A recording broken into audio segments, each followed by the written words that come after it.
Hello, welcome back to my channel. Pernah dengar gak sih, mobil adalah cerminan pemiliknya? Ungkapan ini ada benernya loh. Boleh aja, sah-sah aja kalau Anda merefleksikan karakter diri Anda pada kendaraan Anda. Tapi jangan sampai hal ini justru akan merepotkan atau bahkan membahayakan Anda di kemudian hari. Ini serius loh. Nah, apa aja yang mesti Anda hindari? Terutama bagi Anda yang baru memiliki mobil. Simak terus ya.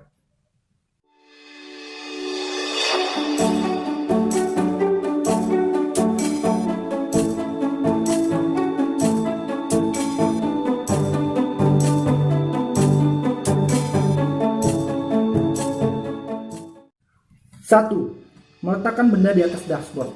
Sebagian orang senang meletakkan benda-benda yang menjadi kesukaan mereka di atas dashboard mobil, seperti diecast, boneka, sampai kotak tisu.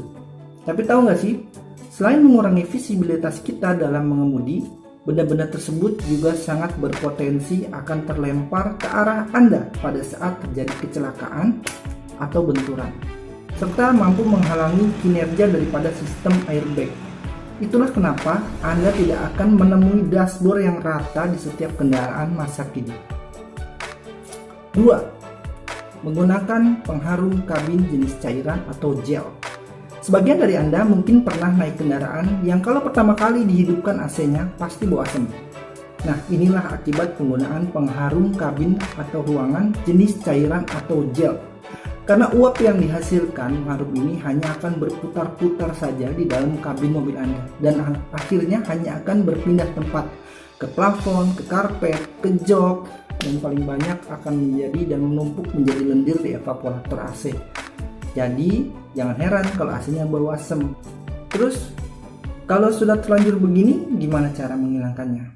Gampang. Lihat di video saya tentang cara mengatasi AC yang bau. Jadi, saran saya gunakan pengharum kabin sewajarnya saja. Nggak perlu setiap saat juga. Pilih yang jenisnya bukan gel atau cairan. Banyak kok yang model spons. 3. Sering telat ganti oli. Karena karakter pemiliknya yang slow, ganti olinya juga slow. Siapa yang sering kayak gini? Ayo ngaku. Mentang-mentang di kemasan olinya nggak ada expired date ya. Jangan sampai Anda termakan iklan. Percaya sama saya. Oli apapun, jenis apapun, semahal apapun, bila sudah dibuka dan beroksidasi dengan udara luar, usianya hanya 6 bulan. Selepas dari itu, dia akan mengalami penurunan kemampuan secara signifikan, baik itu kemampuan melumasi, pendinginan, membilas, menghantarkan panas, bahkan jumlahnya juga semakin berkurang. Tingkat kekentalannya juga naik. Memang sih dampaknya ke mesin Anda tidak secara langsung dirasakan, tapi secara long term alias jangka panjang. Kalau boleh saya analogikan, oli itu seperti darah yang ada dalam tubuh Anda. Kebayang nggak kalau darah kita itu kental, hitam, sedikit pula? Saya sih nggak berani bayangin. Untuk itu, sekalipun mobil Anda jarang digunakan, gantilah oli setiap 6 bulan. Itulah resiko yang harus Anda tanggung saat Anda memiliki kendaraan. Sama seperti pajak ya. 4. Menambah air radiator. Mungkin karena karakter Anda yang terlalu rajin, jadi kalau lihat air radiator kurang dikit, buru-buru langsung ditambah. Stop, nanti dulu. Jangan sampai gara-gara cek air radiator, pasang tutupnya nggak bener, mesin malah overheat. Jangan sampai gara-gara nambahin air radiator pakai air aki atau air biasa, radiatornya malah karatan. Atau pas mesinnya panas, air di dalamnya mendidih. Udah banyak nih kasus kayak gini. Jadi, lihatlah jumlah air radiator dari ketinggian air yang ada di reservoir, bukan lewat tutupnya ya. Selama level air berada di antara range upper dan lower, itu artinya masih aman. Karena memang sifatnya atau jumlahnya selalu fluktuatif. Saat mesin panas, karena pemuaian kelebihan air di radiator akan dialirkan ke reservoir atau tangki cadangan, sehingga berada di level upper. Begitu juga saat mesin sedang dingin, terjadi kevakuman dalam sistem pendingin karena airnya menyusut, sehingga menciptakan kevakuman dan menarik air radiator yang ada di reservoir, sehingga level air radiator berada di posisi lower. Jadi, sepanjang tidak terjadi kebocoran di sistem pendingin, tidak ada tetesan di garasi Anda, atau tidak ada indikator temperatur yang menyala dalam meter kombinasi Anda, maka tidak perlu menambahkan air radiator. Oke? 5. Menggunakan cairan anti bocor. Anda mungkin seseorang yang penuh perhitungan, antisipatif, itu bagus. Tapi jangan mudah termakan iklan. Karena khawatir ban mudah bocor, dibelilah cairan anti bocor. Efeknya apa?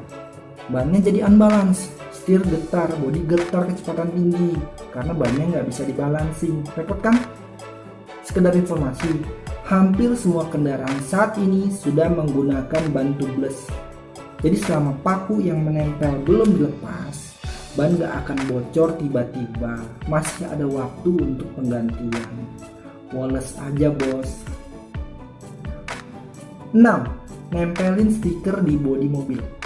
Emang dasarnya punya jiwa seni yang tinggi, jadi nggak bisa lihat mobil polosan. Alhasil dibawalah mobil ke tukang stiker. Bukannya nggak boleh, om, ibu, tante, mbak yang baik, yang cantik. Tapi coba dipikir-pikir lagi sebelum Anda menyesal. Stiker itu layaknya tato, bakalan berbekas dan ada usianya. 7. Pasang balas atau penguat lampu besar. Nah, ini yang paling fatal. Awalnya pengen lampunya lebih terang atau ganti jadi warna putih biar pengendara yang di depannya tuh silau. Karena silau jadi mereka nggak bisa lihat, malah nabrak kita. Atau mungkin karena sifat orangnya yang ingin menjadi lilin penerang di tempat yang gelap. Puitis banget deh. Lilinnya diganti pakai obor. Akhirnya beneran jadi terkenal. Masuk headline news. Tahu gak sih? Sekedar informasi aja, 80% mobil yang kebakaran itu terjadi karena korsleting listrik pada lampu besar. Masih mau? Coba pikir-pikir lagi ya. 8. Pasang kaca film hitam pekat. Mungkin karena sifat pemiliknya yang pemalu, atau kurang pede, atau biar mobilnya lebih privacy, tidak ingin terlihat orang di dalamnya, dipasanglah kaca film yang presentasinya tinggi, warnanya hitam pula, pilih yang murah pula. Dipasang sama abang tukang bukan kaca film, malah anti gores. Sebagai konsumen biasa, apa Anda bisa membedakannya antara anti gores dengan kaca film? Hati-hati, pasanglah kaca film di tempat-tempat resmi, terlebih warna hitam ya. Alih-alih memantulkan panas, tapi justru malah menyerap panas. AC-nya jadi nggak dingin, visibilitas menurun, apalagi malam hari, ditambah hujan. Udah deh, besoknya tuh kaca film dibolongin pakai pantat gelas biar bisa lihat spion. Siapa coba yang kayak gini? Acung. 9. Ganti pelek. Ceritanya biar kece nih kayak pemiliknya. Peleknya ganti yang lebih besar, otomatis banyak ngikutin dong. Lebih lebar, lebih berat pula. Terus pengennya juga yang murah, jadi kebeli yang replika. Plus nggak pakai ring knock atau wheel hub adapter karena nggak pakai perhitungan. Ganti aja. Resikonya bodi getar, setir getar, bensin boros, tarikan berat, timbul suara gemuruh. Jangan tanya lagi apa penyebabnya ya. Oke, kesimpulannya, kendaraan-kendaraan yang diproduksi oleh pabrikan besar seperti Toyota itu sudah berdasarkan perhitungan dan melalui berbagai riset serta pengujian. Jadi, ubahan sekecil apapun pada kendaraan Anda mohon diperhitungkan dengan baik. Dan apa yang saya sampaikan tadi adalah resiko-resiko yang mungkin timbul berdasarkan pengalaman saya. Oke, sekian video dari saya. Mohon maaf tidak ada maksud untuk menggurui. Semoga bermanfaat. Terima kasih untuk subscribe-nya dan wassalam.